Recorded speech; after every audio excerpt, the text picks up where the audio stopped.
सब विधि उपजाए, गनि गुण दोष वेद बिल गाए। कहि वेद इतिहास पुराना, विधि प्रपंच गुण अवगुण साना। दुख सुख पाप पुण्य दिन राति, साधु असाधु सुजाति कुजाति। दानव देव ऊंच अरु नीचु, अमिय सुजीवन माहुरु नीचु।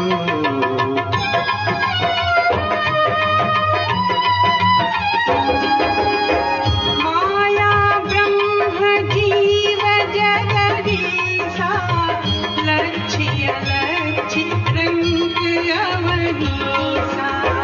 काशी मग सुर सरी क्रमनासा, मरु मारव महिदेव गवासा।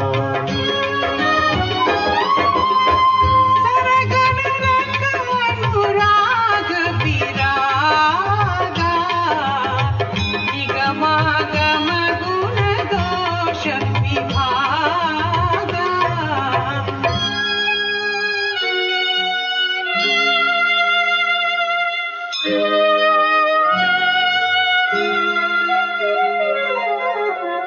जड़ चेतन गुण दोषमय, विश्व कीन करतार। संत हंस गुण गहि पय, परिहरि वार विकार।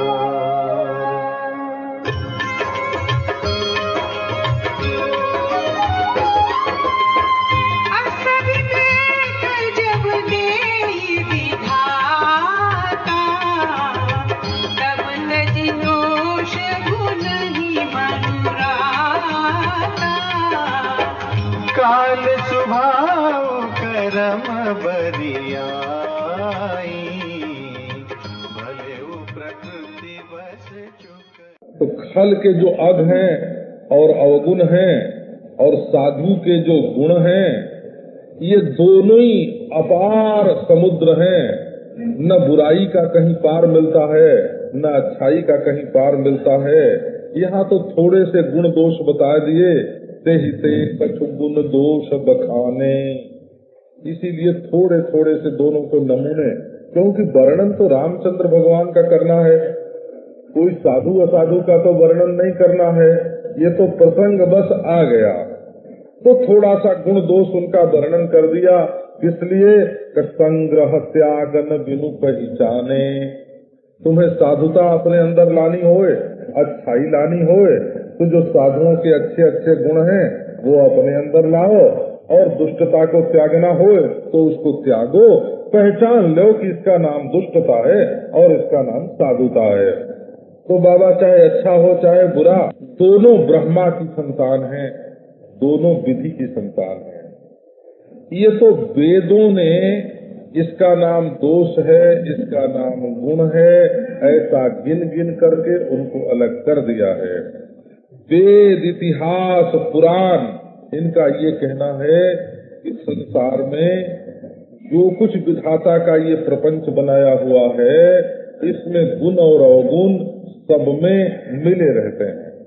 ऐसा कोई नहीं होता जिसमें कुछ न कुछ अच्छाई न हो, और ऐसा कोई नहीं होता जिसमें कुछ न कुछ बुराई न हो।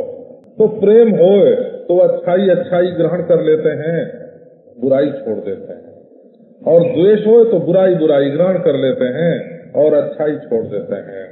तो दुनिया में तो गुण अवगुण सर्वत्र सान सान के, जैसे कोई आटा सानता है ना, आटा पानी एक में मिलाता है, वैसे ब्रह्मा जी ने जब दुनिया बनाई तो उसमें गुण अवगुण दोनों सान के आटे की तरह मिला दिया एक में। सुख दुख, दुख सुख, पाप पुण्य, दिन रात, ये बोलते हैं देखो गुण अवगुण जोड़ो।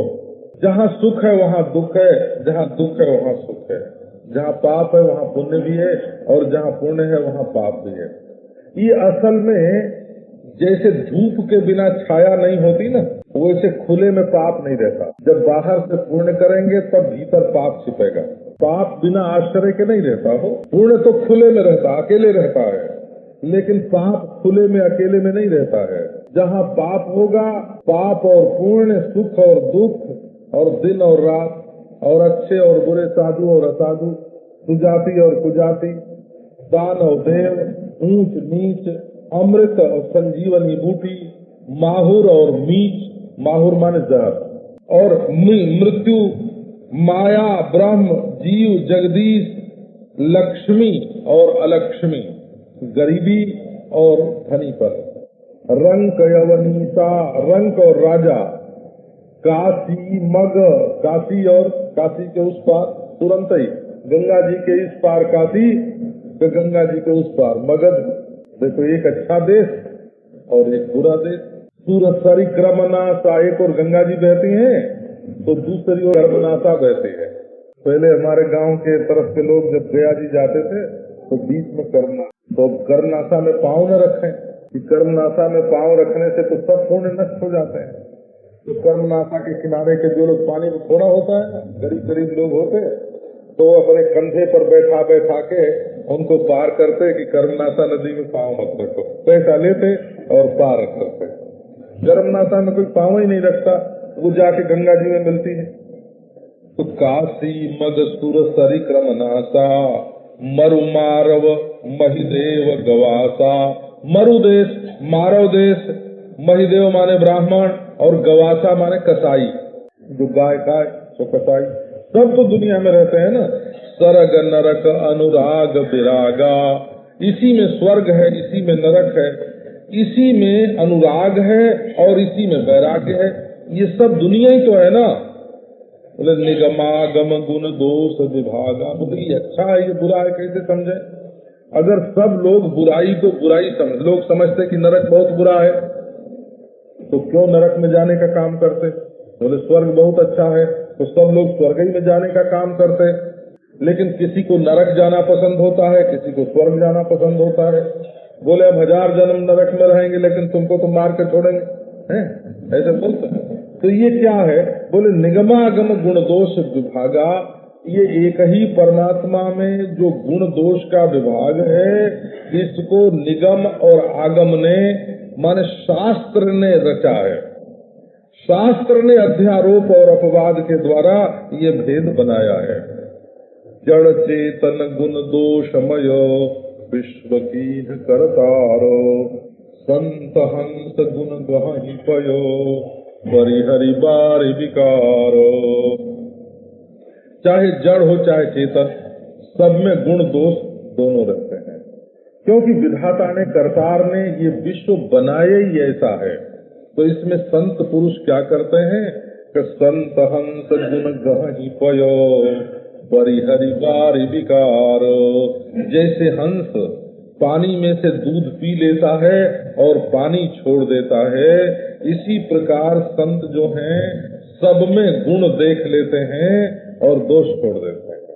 पारस भाग में एक प्रसंग आया है, एक संत अपने शिष्य के साथ कहीं यात्रा कर रहे थे, तो देखा रास्ते में कुत्ते का कोई मुर्दा पड़ा हुआ, मांस और चाम सब अलग अलग हो गया था, हड्डी अलग दिख रही थी, मुंह अलग दिख रहा था। तो चेले ने कहा कि गुरुजी इधर मत जाओ, बड़ा गंदा है।